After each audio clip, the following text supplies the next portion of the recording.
కడదాకా ఉంటేనే అందం. చెప్పింది బైబిల్ గ్రంథం, ఈనాడు ఆ సంగతి విన్నా. సకుటుంబ ప్రయాణానికి బైబిల్ చూపింది చక్కని మార్గం. తెలుసుకుందాం, నడుచుకుందాం, కుటుంబాన్ని కట్టుకుందాం. అత్త కోడళ్ళ బంధం అది తల్లి బిడ్డలాంటి బంధం. కలుపుకుంటేనే బంధం, కలిసి కడదాకా ఉంటేనే అందం.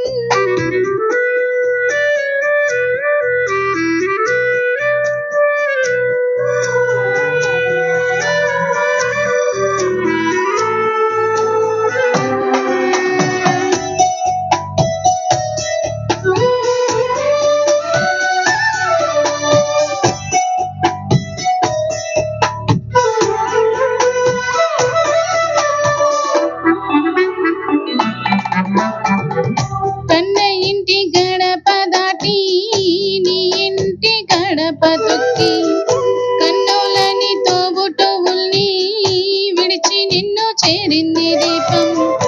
ఆనందంగా ఆహ్వానించు, అరనివ్వకుండా ఉంచు, బిడ్డవలె స్వీకరించు, అమ్మలాగా ఆదరించు. క్రీస్తు ప్రేమ చూపించు, క్రైస్తవురాలి వనిపించు. ఇరుగు పొరుగు స్త్రీలందరినీ క్రీస్తులోకి నడిపించు. నవ్యవ్వాన కూతుర్ని కన్నా అమ్మలాగే కనిపిస్తే నీవొక నాయోమివేగా.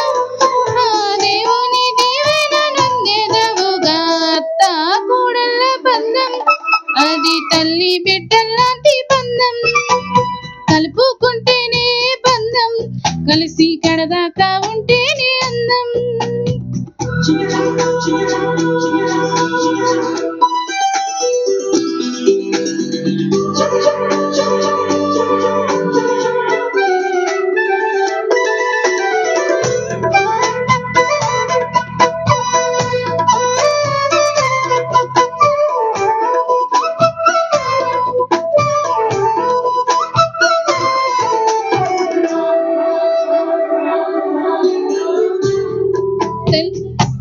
చేసి తల్లినిచ్చే దేవుడు నీకు. అత్త అని పిలిచినా గాని అమ్మలాగే చూడాలి నీవు. మాట మాట పెంచుకోకు, తగులాడి పెంచుకోకు. వయసు మీరి మాట అంటే కనికరించి పోయేది లేదు. ఓర్పు మార్పు పేరు నీకు, ఓర్పులాగా విడిచిపోకు. లోకం తీరు నేర్చుకోకు, కాపురాన్ని కూర్చుకోకు. అత్త చాటు కోడలివైతే సరగా తనకంటే నువ్వొక ఆదర్శ కోడలివేగా.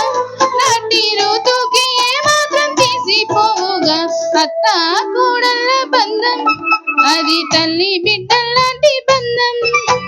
కలుపుకుంటేనే బంధం, కలిసి గడదాకా ఉంటేనే అందం.